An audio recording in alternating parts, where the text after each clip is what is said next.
Muito bem, estamos seguindo com a nossa série de mensagens, amém? Que se chama Os Caminhos da Graça. Estamos aí analisando os textos onde a palavra graça tem aparecido, e hoje é a quinta mensagem no total, aqui no total de 8, falando sobre a graça de Deus, que é uma doutrina muito importante, né, para a fé, ok?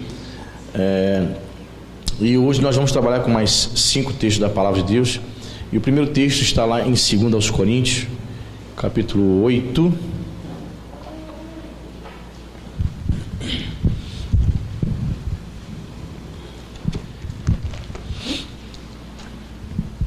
Segundo aos Coríntios, capítulo 8, versículos 3 e 4.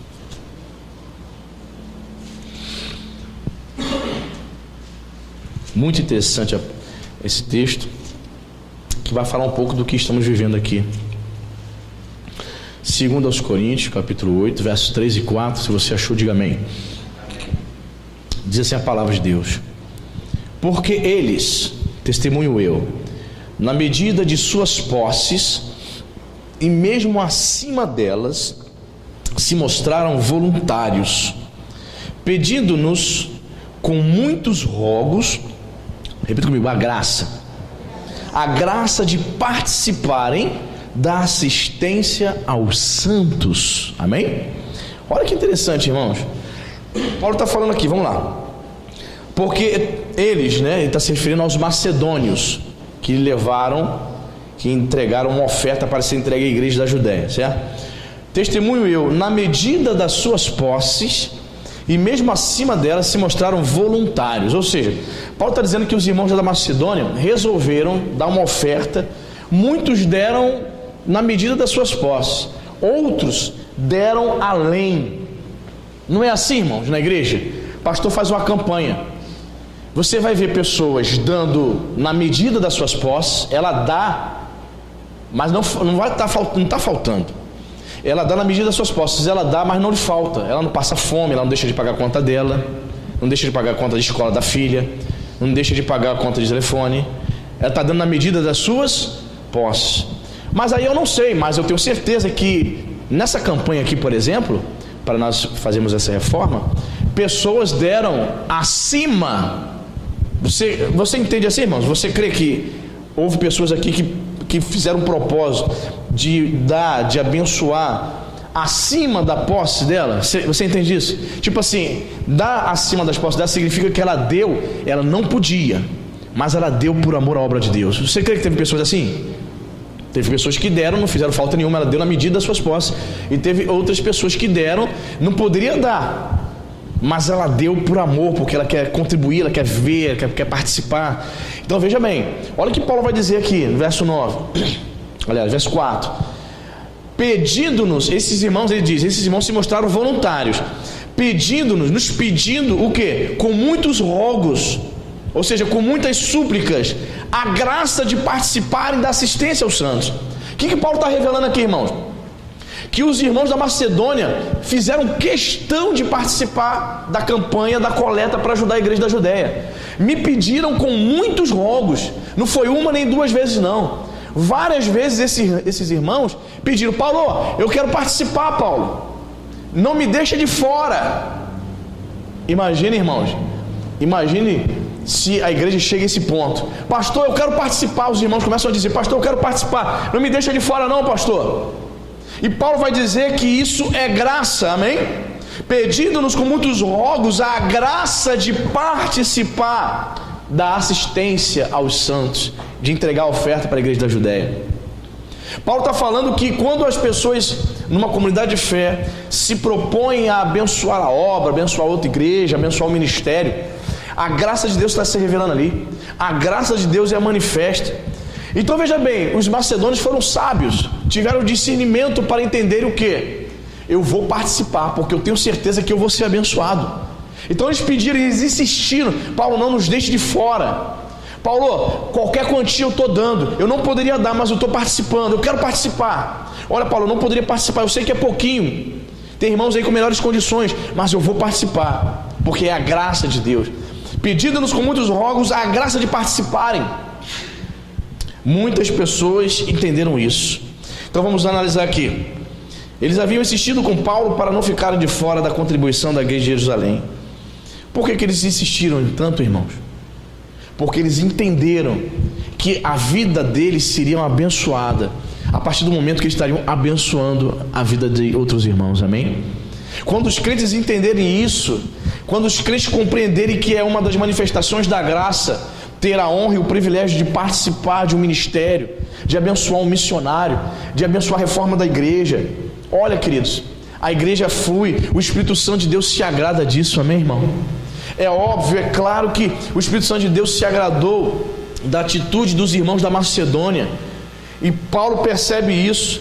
Ele falou: eu sou testemunha, eu presenciei, está aqui escrevendo aos Coríntios, eu presenciei, eu sou testemunha que muitos daqueles irmãos da Macedônia deram na medida das suas posses, e outros acima delas.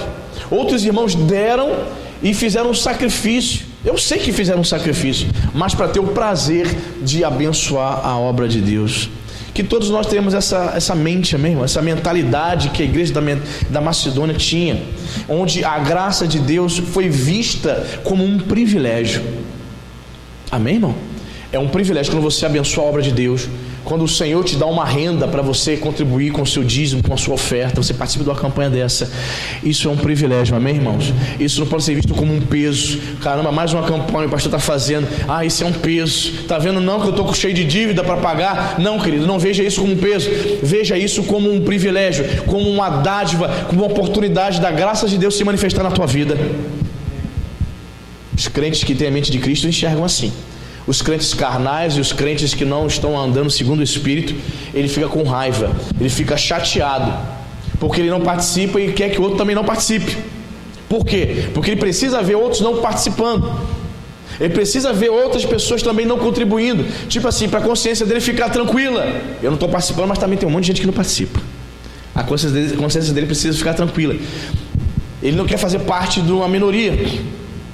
Você entende, querido? Perceba, nós começamos a analisar aqui, entender que a graça se manifesta a partir do momento que aqueles irmãos tiveram o prazer, a oportunidade de abençoar. Então enxergue assim, o crente verdadeiro, fiel, enxerga desta maneira, que quando você contribui para o reino de Deus, isso não é um peso, mas isso é um privilégio que Deus te dá, que o Senhor nos dá, porque Ele te dá saúde para você trabalhar, te dá saúde para você ter uma renda, Ele te dá graça, sabedoria para ter uma profissão, para poder produzir, e Deus tem abençoado muitos irmãos aqui nessa igreja, amém, queridos?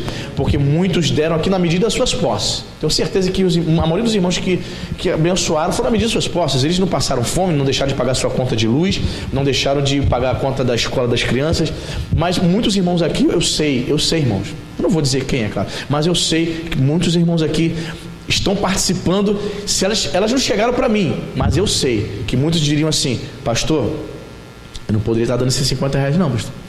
Sei que é pouquinho, mas até esses 50 reais eu não poderia estar dando. Eu estou dando porque amo a obra de Deus. Que você possa entender que Deus está usando você e que isso é a graça sendo manifesta, amém?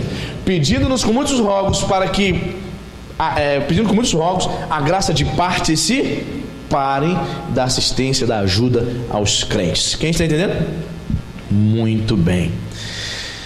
Segundo texto, 2 Coríntios, aí mesmo, capítulo 8, versículo 9. Olha só o que diz a palavra de Deus. Paulo vai dizer: pois conheceis a graça de nosso Senhor Jesus Cristo, que sendo rico se fez pobre por amor de vós, para que pela sua pobreza vos tornasseis ricos. Os teólogos da teologia da prosperidade se utilizam desse versículo aqui para dizer que o propósito de Deus é tornar todos os crentes cheios de dinheiro, rico. Não é dessa riqueza que a palavra de Deus está falando não, tá, meu irmão? Nada a ver. Vamos lá, vamos analisar o versículo. Ele diz: vocês conhecem a graça de nosso Senhor Jesus Cristo quando? Quando vocês entendem que Jesus, sendo rico, é uma referência à glória de Jesus. Jesus estava com o Pai, então ele era rico. Ele se fez pobre, e está dizendo que o Senhor Jesus abriu mão dos seus atributos para assumir a forma humana. Jesus, ele se faz pobre quando ele deixa o trono de glória e vem para essa terra para sentir fome, cansaço, dor e sono. Ele abre mão de seus atributos e diz a palavra de Deus que ele se fez carne e habitou entre nós. É isso que o Paulo está dizendo. Ele sendo rico se fez pobre. Ele assumiu a forma humana, morreu, sofreu por nós. Para quê? Para que nos tornasseis ricos. Pastor, mas minha conta está no vermelho lá no banco, pastor. Só ganho um salário mínimo. Como que é esse negócio? Como é que eu estou rico? Não, querido, você é rico da graça de Deus, amém? Paulo está falando que você é rico espiritualmente. Veja bem, vamos analisar aqui. Ele vai dizer aqui no início do versículo: pois conheceis, vocês conhecem a graça de nosso Senhor. Ou seja, aquele que conhece a graça de Jesus compreende o quanto ele abriu mão, para vir este mundo. Paulo está falando que somente os crentes que possuem esse conhecimento vai entender isso, que Jesus abriu mão, se fazendo pobre, abriu mão dos seus atributos divinos, assumindo a forma humana para nos fazer ricos. Então você pode dizer aquela velha máxima: eu sou rico. Ah, rico nada, tu anda a pé, anda de bicicleta. Não, sou rico da graça de Deus. Amém? Você é rico. Ele se fez pobre, ele abriu mão de seus atributos, andou entre nós, sofreu, foi crucificado, foi humilhado para nos tornar ricos. Ricos de dinheiro, pastor? Não é assim. Os teólogos da teologia da prosperidade interpretam esse versículo equivocadamente.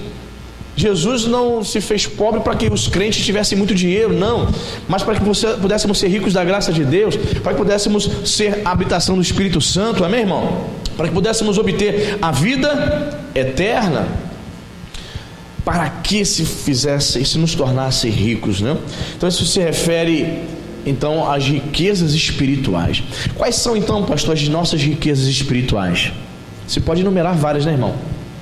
Vamos enumerar? Vamos lá, repita comigo: perdão, justificação, regeneração, glorificação, vida eterna. Amém?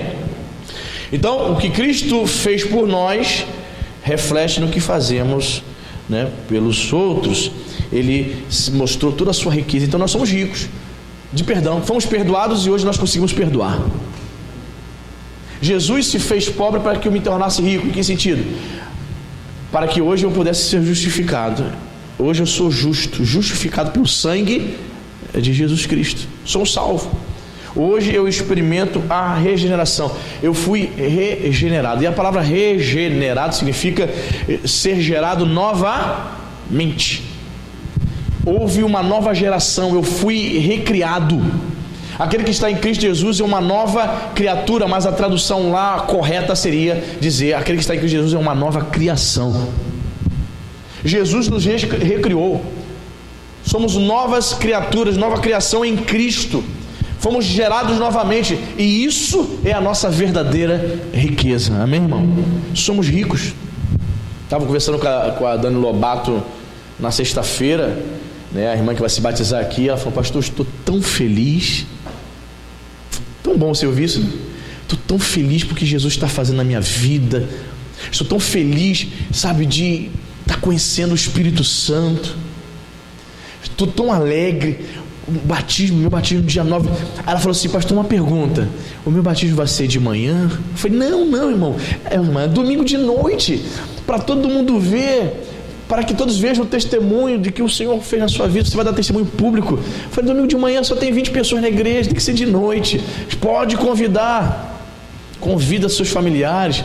Ela: estou tão feliz. Eu falei assim: minha irmã, esta é a verdadeira riqueza do pastor, esta é a verdadeira riqueza do pregador, né?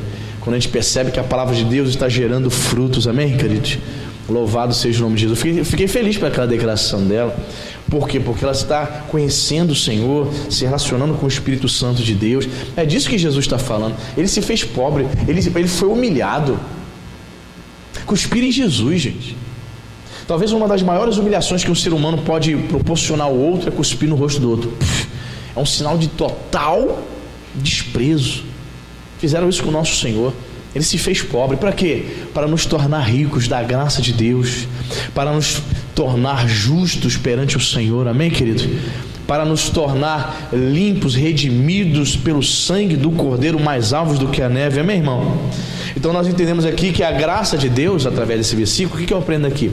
Que a graça de Deus, ela pode ser conhecida. Não é isso que ele vai dizer no início do versículo 9? Pois conheceis a graça de nosso Senhor Jesus Cristo. Quando? Quando eu percebo que ele se fez pobre para me tornar rico. Então a graça pode ser conhecida. Eu posso conhecer a graça de Deus, é uma das vertentes, uma das variantes da graça de Deus. Quando eu entendo isso, que eu sou rico através desse grande amor, fui perdoado, fui justificado, então há riqueza espiritual na minha vida. Amém? Que deu para você entender bem esse versículo aqui? Não tem nada a ver com dinheiro. Jesus se fez pobre para me ficar multimilionário. Não tem nada a ver, meu Deus do céu. Eu já vi pregadores falando, usando esse versículo para dar como texto prova, para provar a teologia da prosperidade. Ele está falando aqui de questões espirituais. Muito bem. Segundo aos Coríntios capítulo 12, um dos versículos mais lindos, né? Na minha opinião, você conhece muito bem o versículo 9, mas vamos ler o versículo 7 para a gente entender melhor, né? De 7 em diante, é o chamado espinho na carne de Paulo, né?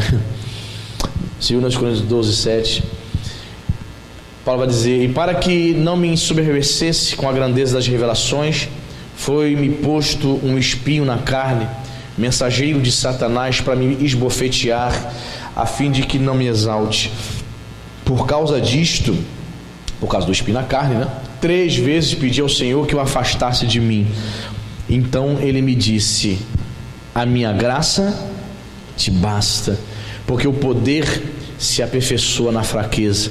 De boa vontade, pois, mais me gloriarei nas fraquezas, para que sobre mim repouse o poder de Cristo. A nova versão internacional, a NVI, ao invés dela traduzir assim, a minha graça te basta, ela traduz assim, minha graça é tudo o que você precisa. Irmãos, a graça de Deus é tudo que eu e você precisamos, amém, irmãos, para chegar até o céu. Nada mais. Pastor, mas eu acho que eu só vou ser feliz, pastor, quando eu me tornar um milionário. Não é possível. Eu preciso ver R$1 milhão na minha conta urgente. Estou investindo na bolsa, eu estou fazendo umas casinhas, umas kitnets para alugar. Eu preciso ficar rico, pastor. Estou fazendo um monte de coisa para chegar. Aí sim, quando eu alcançar meu primeiro 1 milhão, eu vou me considerar uma pessoa feliz, uma pessoa satisfeita. Será, irmão? Claro que não, querido. A graça de Paulo era suficiente. É interessante que Paulo ele vai dizer: por conta das visões que eu tive, Deus permitiu um mensageiro de Satanás me esbofetear com espinho. Ele não revela, né? Aí existem trocentas teorias para saber o que seria o espinho na carne. Alguns acham que era uma enfermidade, uma epilepsia que ele tinha. Eu já li acerca disso. Alguns acham que ele era epilético, outros acham que ele tinha problema de visão, que ele enxergava muito mal. Lembrando que os óculos só foram inventados no século XII, não existia óculos naquela época. Então, se você fosse míope como eu, ia ter muita dificuldade para escrever, para ler. Alguns colocam essa questão, dizendo que ele tinha problema de visão e que essa seria o espinho na carne dele. Outros, já ouvi dizer que outros achavam que era uma espécie de febre amarela, malária, que ele constantemente tinha, problemas de saúde. Outros acham que o espinho da carne de Paulo seria de teor sexual, que mesmo ele sendo já viúvo, ele tinha vários problemas com isso. Ele ficava todo oriçadinho, ele tinha que lutar contra essa vontade dele, contra essa inclinação pecaminosa, ele tinha vontade de pecar. Outros já acreditam que esse espinho na carne seria as preocupações que ele tinha com a igreja. Bem, não é revelado. O que ele revela aqui é que ele pediu a Deus para fazer o quê? Tira assim, ó. Tá me incomodando. Eu não sei, irmão, se você já... acho que todo mundo aqui, né? Já entrou um espinho na tua mão, uma farpinha, uma farpinha, uma madeirinha que entra. Irmãos, é tão pequenininho, mas como incomoda? Sim ou não? Entra uma farpinha na mão, aí você esquece, mas toda vez que você encosta em um lugar dói. Aí você olha que ela está aqui.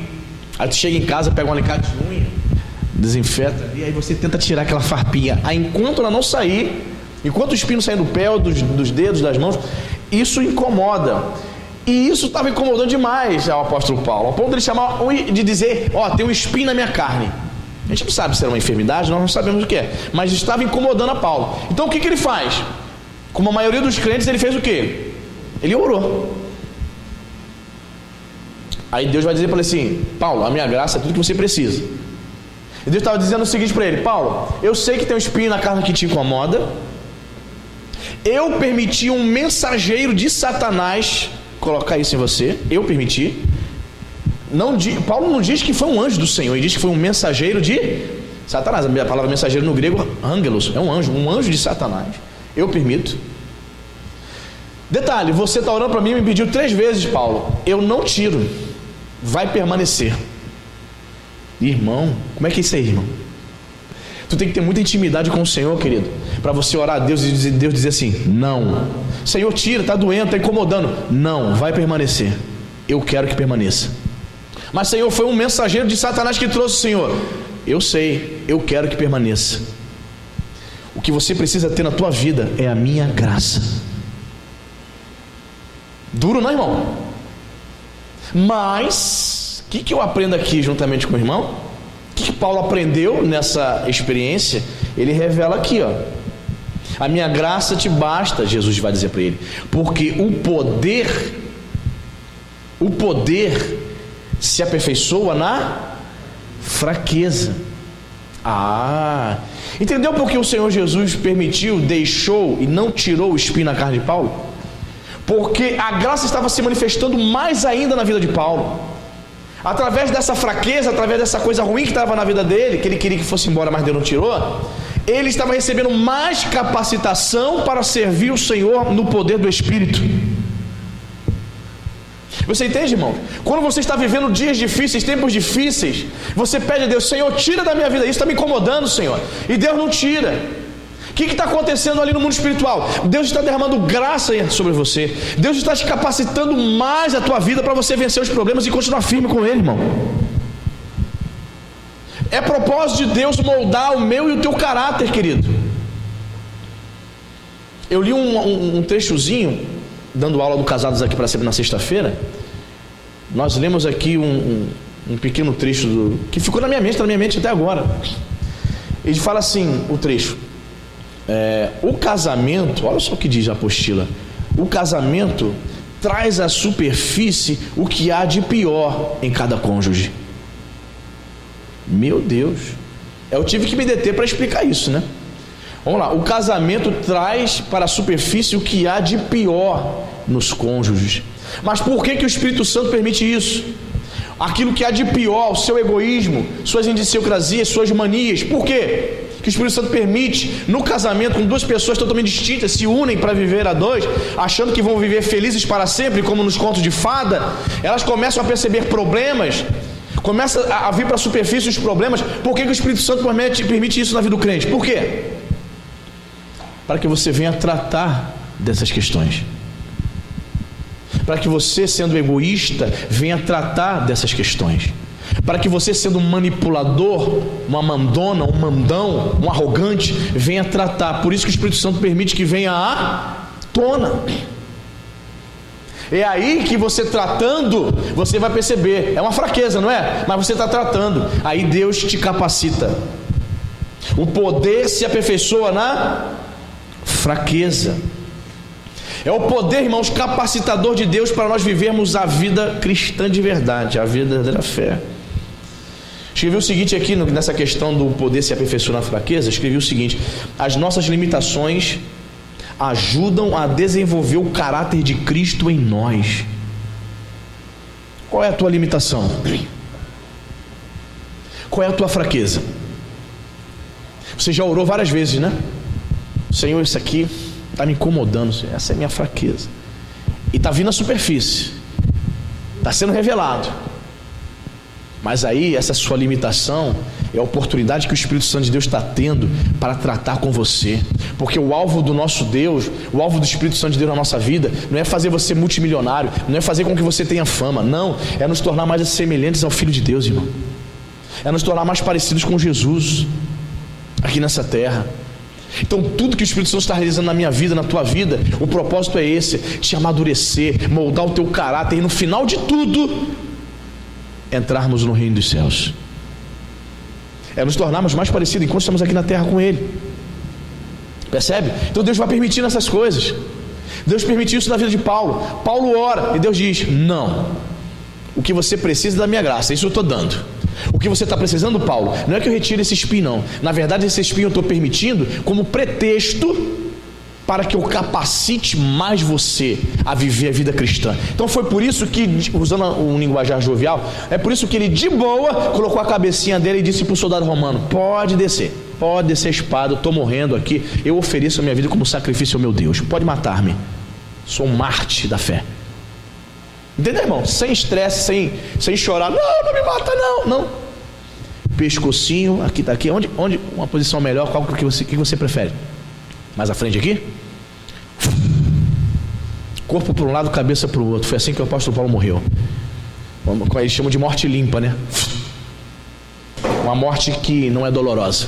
Morte dolorosa era a crucificação, mas como ele era cidadão romano, ele adquiriu a cidadania romana, então o cidadão romano não podia, segundo a lei romana, morrer crucificado.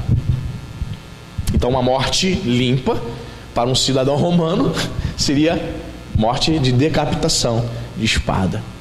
Percebe, querido? Esse é um dos textos assim que mais me chama a atenção. É interessante, eu já comentei isso aqui, vou relembrar de novo os irmãos. Por que ele recebeu o espinho na carne? Ele mesmo responde, ele mesmo revela. Eu recebi esse espinho que está me incomodando, que eu pedi ao Senhor para tirar, ele não tirou. Por quê? Porque antes, alguns dias atrás, eu tive revelações do paraíso, do céu. E para que eu não me ensoberbecesse, Deus permitiu. Deus estava cuidando do caráter e do coração de Paulo, amém, irmão? Ao permitir o espinho na carne, Deus estava cuidando do coração dele. Ele vai dizer: para que eu não ficasse orgulhoso. Paulo está dizendo: para que eu não ficasse orgulhoso diante dos irmãos, para que ele não chegasse diante dos irmãos e dissesse assim: Dani Moura, ontem eu tive uma visão do céu, nem vou te contar, vi coisas maravilhosas lá, eu sou o cara, por isso que Deus deu para mim essa visão, para você não. Para que ele não se orgulhasse das visões. Então note bem, Deus pode te usar, Deus pode te usar como instrumento poderoso, e ainda assim você pode ser inclinado a ser uma pessoa soberba, por conta do fato de Deus estar te usando. Olha como nós somos limitados. Veja como nós somos tão frágeis. Se orgulhar porque Deus está nos usando. E Paulo tinha esse problema. Ele falou: para que eu não me ensoberbecesse, Deus enviou o espinho. Então talvez você esteja aqui com algum espinho na sua carne, não sei qual é. Deus está permitindo, mas é o fato de Deus te amar. Ele está tratando do teu caráter, amém? Ao mesmo tempo que Ele está tratando desse problema que você tem, Ele está capacitando você para viver a fé e a vida cristã, derramando sobre a tua vida mais graça. Paulo, a minha graça é suficiente para você, amém, irmão? A graça de Deus é suficiente na tua vida, ou você precisa de mais alguma coisa? Você ficou em silêncio? Precisa de mais alguma coisa ou é suficiente? É suficiente? Amém? Que bom, vamos ler de novo aqui. Então ele me disse, né? A minha graça te bastou, a minha graça é tudo que você precisa, Paulo, porque o poder se aperfeiçoa na fraqueza. Aí ele vai dizer assim: de boa vontade, pois, mais me gloriarei nas fraquezas, ou seja, nas minhas limitações, nos meus problemas, para que sobre mim repouse o poder de Cristo. Que coisa, irmão! Paulo está dizendo: eu vou me alegrar muito mais nas minhas limitações. Por quê? Porque aí eu estou vendo o poder de Cristo se manifestar em mim. Vou contar para você aqui uma limitação. Acho que eu já falei isso de púlpito aqui. Eu tenho uma limitação, e às vezes isso me irrita. Eu fico irritado comigo mesmo, chateado comigo por conta disso. Qual é a minha limitação? Se eu não tiver aquelas horas de sono, eu não consigo render, não consigo sentar para preparar uma mensagem. Eu vou pregar, eu prego mal, tento lembrar de versículos, não consigo lembrar, isso vai me irritando. Eu preciso ter dormido bem para sentar, para ler, para preparar uma mensagem e para pregar. Eu estou aqui cheio de sono, mas você não sabe o esforço que eu estou fazendo aqui para me manter acordado e raciocinando, para não falar coisa com coisa aqui. Se eu fechar o olho aqui, eu durmo em pé, irmão. Isso é uma limitação que eu tenho, e isso me irrita. É algo comigo. Quando eu estou cansado, quando eu tenho que pregar cansado, isso me irrita demais. Fico chateado comigo mesmo, não é com ninguém, comigo. Mas aí quando olho para um texto desse, eu sou consolado, amém, irmão? Paulo disse que ele se gloriava nas suas fraquezas para que o poder de Cristo fosse maior. Porque na minha limitação, veja bem, suponhamos que eu vim para cá muito cansado, estressado, pensando em vários problemas, e eu consigo trazer uma mensagem. E geralmente quando eu estou assim, na minha opinião, quando eu termino de pregar, é a pior de todas as mensagens. E aí eu faço questão, nesses dias quando estou mal assim, faço questão de assistir depois no YouTube para ver se eu falei alguma coisa, alguma besteira, alguma normalidade. E eu percebo, falei, não, Cíntia, eu acho que foi legal, fluiu, mas eu estava me sentindo tão mal. É aí, queridos, que eu percebo que são nessas mensagens aí que as pessoas se convertem, sabe por quê? Porque eu preguei ali, esgotado, nos meus limites. Então a Bíblia vai dizer que o poder de Cristo se aperfeiçoa exatamente aí. Você está entendendo, irmão? Nas suas limitações, através das suas lutas do dia a dia, você percebe que o poder de Deus se manifesta muito mais na tua vida, amém, irmão? O poder de Deus se manifesta nas minhas fraquezas, nas minhas limitações. Então qual é a tua fraqueza? Qual é as suas limitações? Que muitas vezes te irrita como um espinho na carne e você pede a Deus para tirar e não sai? Pois é por conta disso e é através disso que o Senhor está manifestando o poder dele e a graça dele na sua vida. Estou crendo assim, irmão? Paulo experimentou isso. Maravilha, né, irmãos? Deus tende a nos tornar mais fracos. Olha o que eu escrevi no meu esboço. Deus tende a nos tornar mais fracos para que dependemos mais dele. Porque se você, irmão, se achar o tal, se você se achar maravilhoso, maravilhosa, para que você quer Deus? Para que você vem orar? Para que tu vai ler a Bíblia? Você já é o cara. Você é uma pessoa articulada. Você é uma pessoa que raciocina rápido. Você é uma pessoa esperta. Você é uma pessoa ativa. Você se acha. Você não tem limites. Você está entendendo? Você não tem, melhor dizendo, limitações. Aparentemente você não tem fraquezas. Então você está vivendo por viver. O Espírito Santo não está trabalhando. O poder de Cristo não está se aperfeiçoando na tua vida. Mas quando você reconhece os teus limites, as tuas limitações, diz para ele: Senhor, essa é a minha limitação. Senhor, eu tenho dificuldade aqui. Senhor, me ajuda. Ah, querido, aí você vai experimentar essa graça manifesta na tua vida. Você vai ver que o poder de Cristo vai se aperfeiçoar na tua vida, amém, irmão? Graças a Deus. Quarto texto. Vamos para Gálatas. Gálatas é outra epístola também fantástica. Gálatas capítulo 2.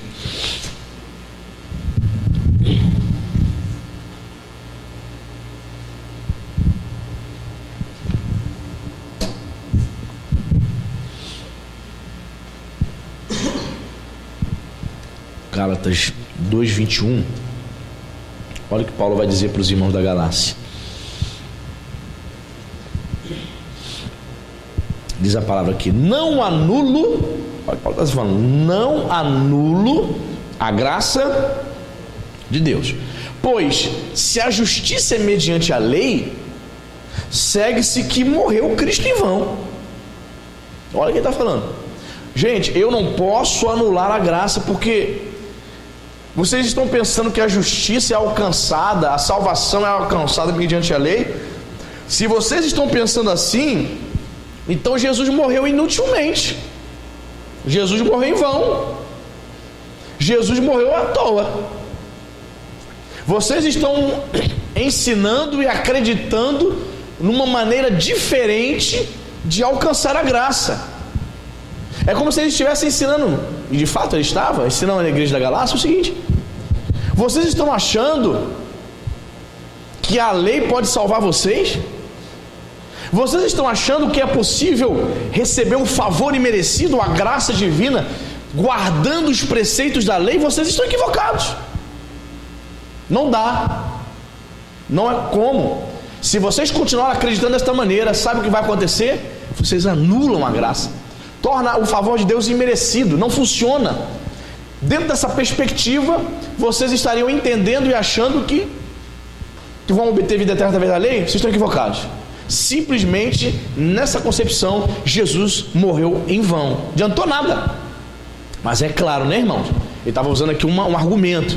É claro que Jesus não morreu em vão. É óbvio que a graça não era obtida mediante os preceitos da lei, mas a graça, o favor de Deus, a salvação, é obtida através da fé na obra expiatória de Jesus Cristo, amém? Então ele estava argumentando ali, eles achavam que poderiam obter a salvação mediante os preceitos da lei. No caso aqui, o que a igreja da Galácia estava fazendo? Havia alguns judaizantes, alguns judeus convertidos a Jesus, ensinando que a salvação só seria completa de fato, não apenas aceitando Jesus como Salvador, vivendo a fé, mas os homens teriam que fazer a chamada circuncisão, que a lei de Moisés obrigava. Então, ao dizer isso, eles estavam o quê? Anulando a graça. Eles estavam fazendo com que desconstruindo, né, a mensagem de Paulo. Tudo que Paulo tinha dito até ali, eles estavam o quê? Desfazendo. Não é bem assim que o Paulo falou, não. Paulo falou que é só crer, é só seguir Jesus. Não. Para vocês, irmãos da Galácia, serem salvos de verdade, serem justificados, vocês precisam fazer a circuncisão. Vocês precisam praticar aquilo que todo judeu faz, ou que todo prosélito que se converte ao judaísmo precisa fazer. O quê? A circuncisão. Você sabe o que é circuncisão? O pastor está falando isso aí, eu não sei o que é não, vamos lá. Circuncisão seria pegar o bebê, o menino judeu, pegar lá o bilhulinho dele e cortar o prepúcio, dar um corte, negocinho, né, do menino, e dar um cortezinho. Sangra? Sangra. Quem faz isso nas sinagogas hoje? Quem faz isso? Os rabinos. Naquela época eram os sacerdotes. Aí eles cortam o prepúcio do menino, dão um talhozinho. Ali é como se fosse uma marca, uma identificação de que aquela criança pertence à aliança mosaica. Perfeito? E os adultos homens que se convertiam ao judaísmo tinham que fazer também, pastor? Sim. Aí bate a curiosidade, né? Mas era o rabino que fazia? Não sei. Nunca li nada não. Não sei como é que é feito não. Mas havia uma espécie de corte. Não sei se era ele mesmo. Não sei. Havia um corte. Isso identificava o indivíduo judeu como fazedor da aliança mosaica. Certo? Mas Paulo vai dizer que a verdadeira circuncisão é a do... você leu já esse texto, né? A verdadeira circuncisão é do coração. Paulo está falando que temos que ser marcados como um povo da aliança, não através de algo visível, de um corte no pênis, não. É através da transformação que o Espírito Santo realiza no nosso interior, amém, irmão? É isso que Paulo está falando. Então, os judaizantes que estavam impregnando a igreja da Galácia, estavam trazendo um ensino falso. E querido, quando você crê em algo falso, você vai parar num céu falso no final da sua vida. Você precisa crer na verdade, amém? Para entrar no céu de verdade. Então Paulo está dizendo, não anulo a graça de Deus. Então aprendemos aqui com Paulo que a graça de Deus, o favor de Deus pode ser o quê? Anulado. Eu vou anular. Vamos supor, você que dirige, você sabe que se você tomar uma quantidade de multas, né, você por pontuação, você perde o direito de dirigir. Aí eu digo que a sua carteira, a sua CNH, ela foi o quê? Cancelada, ela foi anulada. Paulo está falando que se eu tiver uma fé equivocada, a graça, o favor de Deus sobre minha vida, a salvação, ela pode ser o quê? Cancelada, não tem validade, não tem efeito no mundo espiritual. Olha só, irmão, que coisa, né? Então, podemos anular a graça de Deus através de uma crença equivocada, através, por exemplo, vou te dizer um grupo aqui, um grupo atual, um grupo que se diz cristão, que está anulando a graça de Deus e nem percebe. Sabe qual é? Um grupo chamado Adventistas do Sétimo Dia. Por quê, pastor? Porque eles dizem e exigem a observância do sábado, que é um preceito da lei. A guarda do sábado ficou restrita ao povo de Deus, ao povo de Israel. Não é para a igreja guardar, não é para nós gentios guardarmos o sábado. Mas quando eles exigem que a guarda do sábado seja necessária, ao ponto de dizer que quem não guardar o sábado não é salvo, o que eles estão fazendo? Eles estão anulando a graça. Eles estão dizendo que um preceito da lei, seja a guarda do sábado, seja a circuncisão, ele está dizendo que aquele preceito é necessário para que você seja salvo. Não, o que é necessário para que você seja salvo é que você creia em Cristo Jesus como teu único e suficiente Salvador. Não é guardando o sábado, não é fazendo a circuncisão, não é guardando dias, anos, festas, como diz Paulo lá em Colossenses capítulo 2. Aliás, o que nós temos visto de igrejas judaizantes não está no gibi. Pastor, o que é igreja judaizante? Vou te dar um exemplo. Você entra na igreja, a primeira coisa que você vê logo de cara é um bandeirão de Israel. Em cima do altar um candelabro enorme, uma arca da aliança à direita, uma réplica, com 2 querubins olhando para o outro. O que mais? Algum simbolismo aí do Antigo Testamento? O que mais pode dizer? Castiçais é o candelabro, né? Castiçais é o mesmo que candelabro. Uma réplica, o que mais? O quipá. O quipá é o chapeuzinho. Esqueci o nome daquela outra que os rabinos colocam. Estola, isso. Uma espécie de estola, né? Você parece estar entrando numa sinagoga judaica. Aí você quer igreja evangélica mesmo? Cristãos judaizantes. Tem mais. Guardam e praticam a festa de Pentecostes, literalmente. Festa da colheita. Guardam e praticam festa dos tabernáculos. Todas as festas judaicas. Eles comemoram como se fosse uma sinagoga. Parece que você está indo na sinagoga judaica lá de da Tijuca. Impressionante. Queridos, isso é judaizar o evangelho. Aí os camaradas marcam com a igreja para ir para o Monte Sinai, porque Deus se revela lá com mais poder, com mais intensidade. Deus só vai responder meu pedido de oração se meu pedido de oração for levado pelo pastor lá para o Monte Sinai, lá em Israel. Aqui Deus não responde não. Querido, isso aí é superstição gospel, tá? Eu vou viajar para Israel, vou pagar, não sei quanto me falou, parece que está quase 20 mil reais para ir para Israel, para ficar lá uma semana. Um dinheiro, né? Você vai de um avião, aí chega lá e você até se emociona. Aqui que Jesus andou, foi aqui que Jesus orou no Getsemane, você até chora. 1 milhão de fotos. Jesus nasceu aqui na igreja da Natividade, né? Jesus nasceu aqui. Querido, só para início de conversa, quando você vai para Israel, você vai chegar lá e vão te levar para o Monte das Oliveiras. Aí o camarada, o guia turístico, vai dizer assim para você: aqui, ó, Jesus orou. Aí tem algumas pés de oliva, né, de azeitona. Jesus orou exatamente aqui. Aí você, chora, tira foto. Querido, quero dizer para você que em 2 mil anos de história, Jerusalém já foi invadida várias vezes por muçulmanos, por exércitos inimigos. Com certeza não foi ali que Jesus orou. Os pés de oliveira foram derrubados. Certamente é um lugar bem distante que não consegue se mais identificar. O guia turístico vai te levar para a casa onde Maria morou 2 mil anos atrás. Querido, a casa de Maria morou já foi para o espaço, já foi derrubada. Jerusalém foi invadida na história por vários exércitos inimigos. Então o guia turístico, para te impressionar, vai dizer: Jesus orou aqui, Jesus sentou aqui com Lázaro, olha o poço aqui onde Jesus conversou com a mulher samaritana. Então eles vão dizendo, mas geralmente 99% daqueles locais ali exatos não foi exatamente o lugar que Jesus realizou determinadas coisas, porque muitos já foram destruídos. Por exemplo, quando você vai estudar sobre Jericó, aí os arqueólogos descobriram, fazendo escavações, que existiram 2 cidades de Jericó. Uma que foi destruída milhares de anos atrás e outra que foi reconstruída. Essa que foi reconstruída em cima dessa primeira também já foi reconstruída. E a que existe, a Jericó atual, é uma terceira cidade. Irmãos, 3, 4 mil anos que se passam, muitas coisas acontecem. Irmãos, eu vou lá em Caxias, na casa da minha mãe, quando eu chego lá na rua, parece que eu estou em outra cidade. Eu falei: Jesus, Parque mudou, a rua está diferente, outras casas foram construídas. Em 10 anos, 9 anos estou ausente de Parque Tietê. A geografia muda. Imagina, irmãos, 2, 3 mil anos de história. Então a pessoa vai, né? Quer ser enganada, né? Ou vai e o guia turístico vai dizer: aqui Jesus fez e aconteceu. Tá bom.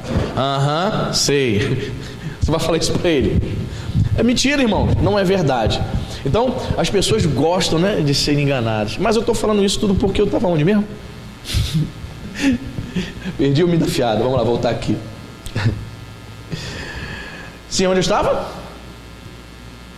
Qual foi a última anotação que você fez? Tá, igreja judaizante. Ok, obrigado. É o sono, irmão, tá vendo? É o efeito de ontem. A igreja judaizante. Então, queridos, pastor, acho que não tem nada a ver, pastor. Legal. Tem coisas dentro da igreja, bandeira de Israel, candelabro, arca da aliança. Não, queridos, isso é distorcer o evangelho apostólico, o evangelho real, autêntico.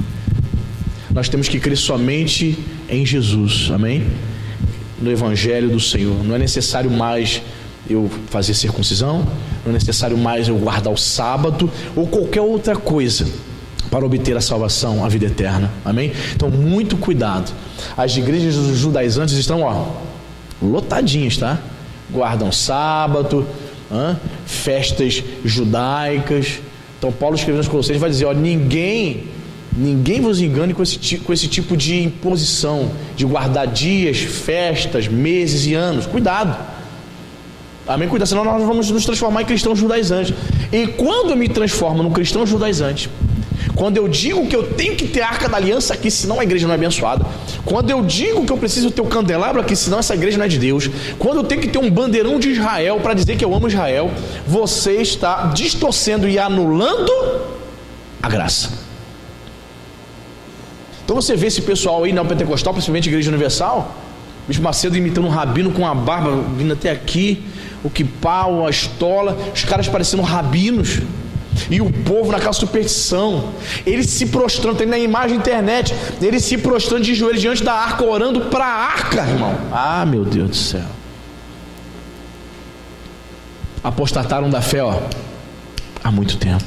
Isso é uma afronta, isso é anular a graça de Deus. Vamos repetir de novo o versículo para guardar no coração? Então Paulo vai dizer isso, 2:21. Não anulo a graça de Deus, pois se a justiça é mediante a lei, olha só, segue-se que morreu Cristo em vão. Essas pessoas que estão fazendo isso, levando o povo a se prostrar diante da arca, eles estão anulando a graça de Deus, estão dizendo que Jesus morreu em vão. Você está entendendo isso, irmão? Isso é sério. Isso é desistir de ser crente, isso é desistir de ser cristão, isso é anular a graça de Deus. Quem está entendendo? Está pegando, está anotando? Maravilha. E o último texto aqui é o Gálatas capítulo 5, verso 4. Irmãos, muito forte, olha só. Paulo desce a madeira aqui no pessoal, só cajadada santa. Gálatas 5:4, olha o que ele diz.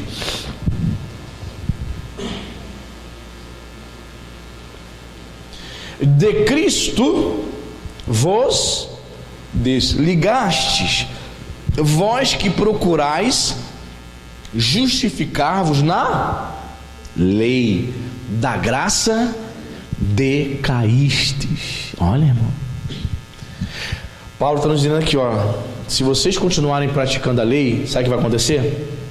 Vocês estarão desligados, desconectados da graça, desligaste, de Cristo vos desligaste. Vamos desligar aqui, desliguei, não tem efeito nenhum, vai escurecer tudo na filmagem, né? Mas quando eu ligo aqui a conexão, melhora tudo, né? Pois bem, quando eu estou desconectado, desligado de Cristo, o poder dele e a graça dele não se manifesta na minha vida. Eu não posso ser luz, não posso iluminar, não posso ser um instrumento nas mãos de Deus, você entende?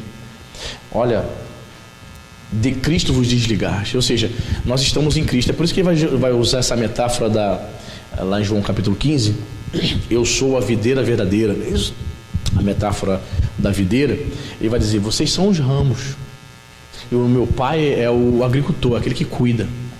Se vocês, sendo ramos, permanecerem ligados à videira, nós somos os ramos, os galhos. Se vocês continuarem permanecendo ligados na videira, o meu pai, que é o agricultor, vai fazer o quê? Vai podar, vai limpar para que vocês possam dar mais fruto. Ou seja, vai tirar aquilo que não presta, do galho, para poder frutificar e dar bons frutos. Perfeito? Então, ele está dizendo que quem quer guardar a lei está desligado da videira. Se desliga, se desconecta, não está mais em comunhão, mesmo continuando sendo religioso, mesmo fazendo parte de grupos religiosos. A pessoa acha que está ligada com Jesus, mas ela já foi o que? Desligada. Eu me lembro que eu era menino, começando ali na Igreja Batista, aí de vez em quando eles faziam uma assembleia, assim de manhã, domingo de manhã, vamos ter assembleia para fazer uma espécie de varredura para saber quem continuava sendo membro da igreja ou não. Aí o secretário, na igreja Batista tem isso, ata da assembleia, tem o secretário para assinar. Aí eles abriam a sessão, parecia ter uma sessão de plenário dentro da Câmara, né? Aí eles abriram a sessão, eu com 15 anos, eu deveria ter metido o pé, não sei porque eu estava ali, irmão, mas eu era membro da igreja, eu estava só observando aquilo ali. Aí não sei se foi o secretário ou o pastor, falou assim: a nossa igreja tem 430 e poucos membros, mas fizemos uma varredura e descobrimos que 30 e poucas pessoas não fazem mais parte do nosso hall de membros, porque nunca mais elas apareceram.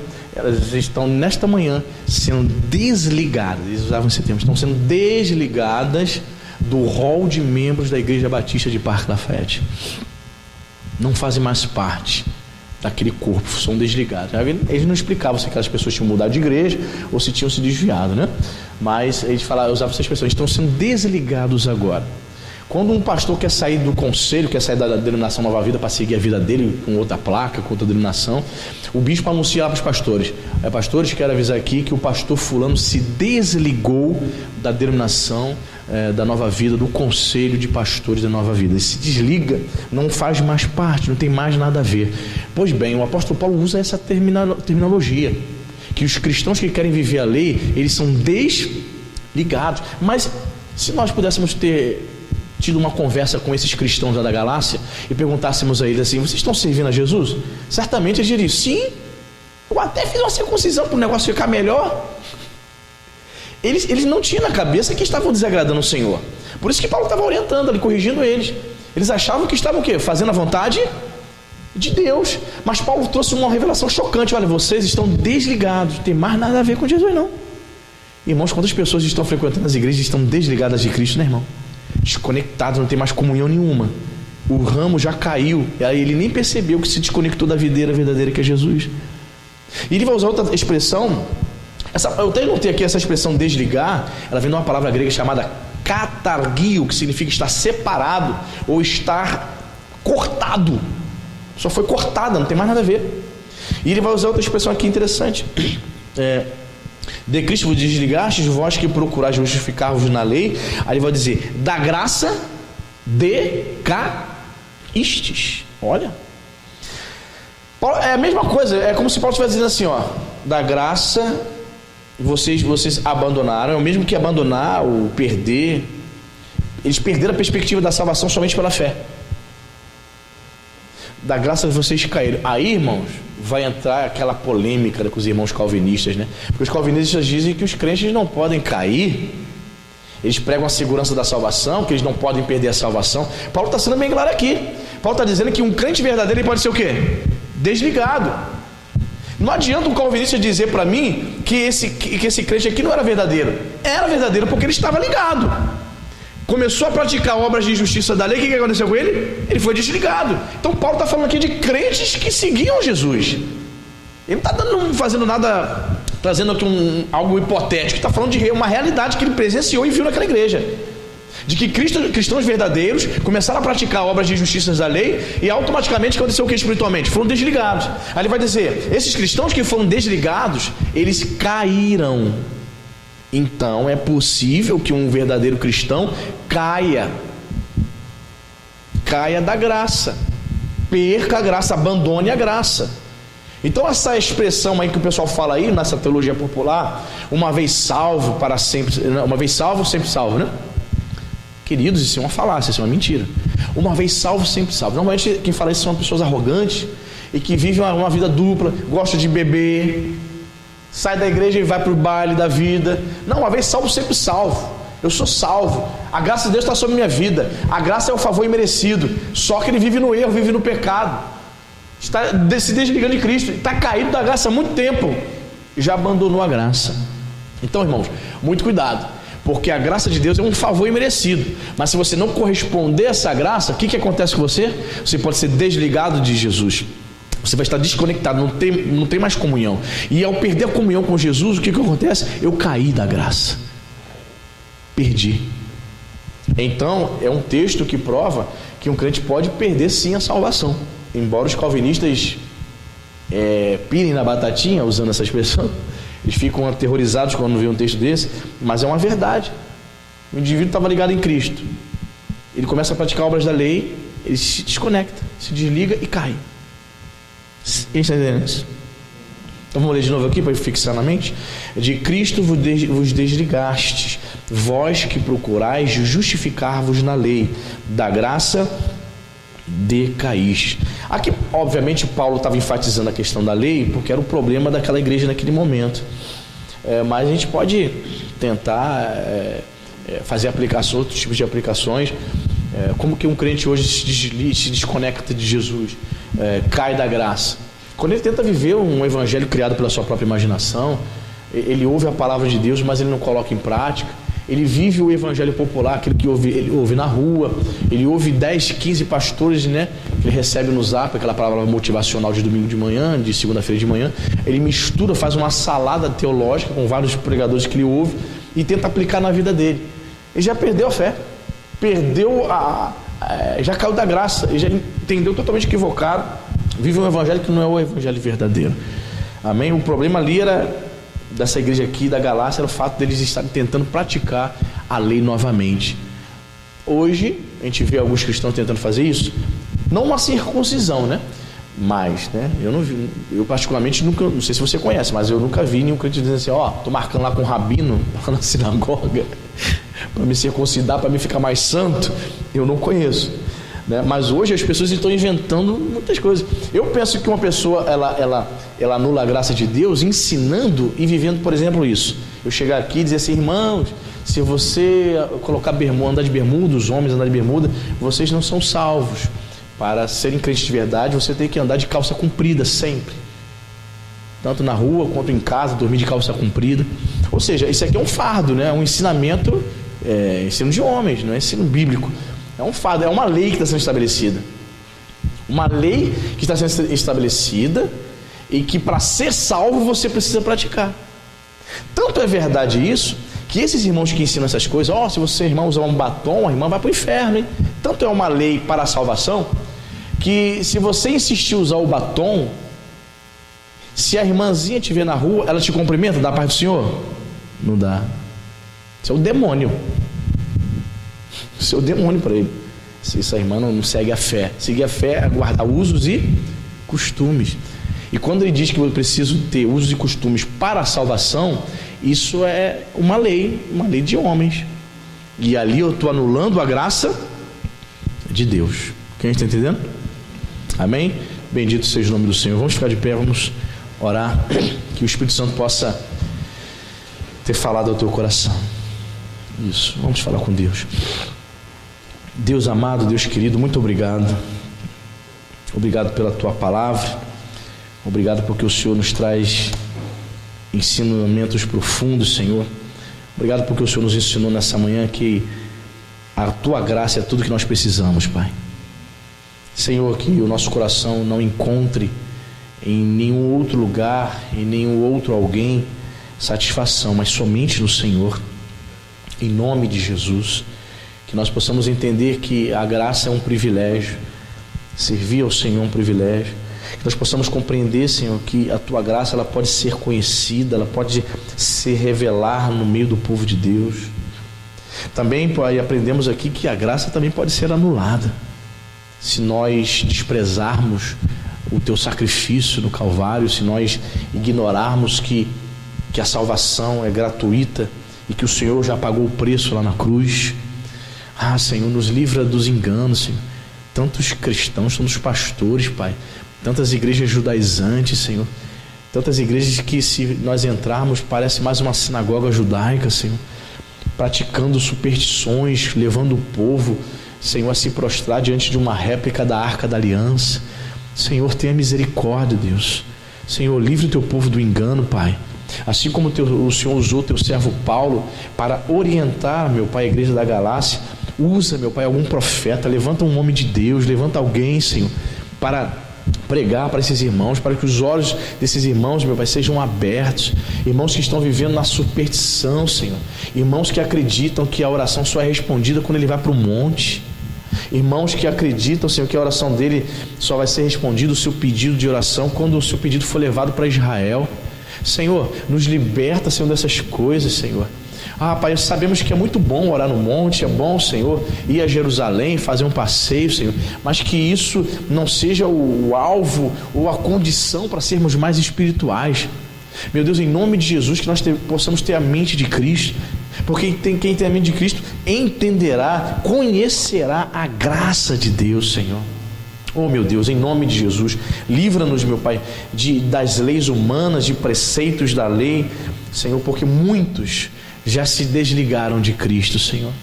Muitos, meu Pai, continuam frequentando grupos religiosos, mas já foram desligados, não tem mais nenhuma comunhão, não tem mais nenhuma direção do Senhor. Elas pensam que seguem o Senhor, mas da graça decaíram, Senhor. Já abandonaram, já perderam a fé. Eles acreditam, Senhor, que a salvação hoje é obtida se prostrando diante da Arca da Aliança. Elas acreditam, Senhor, que a salvação só será obtida guardando o sábado, fazendo nada no sábado. Meu Deus, em nome de Jesus, abra os olhos, Senhor. Milhares e milhões de pessoas estão enganadas, Senhor.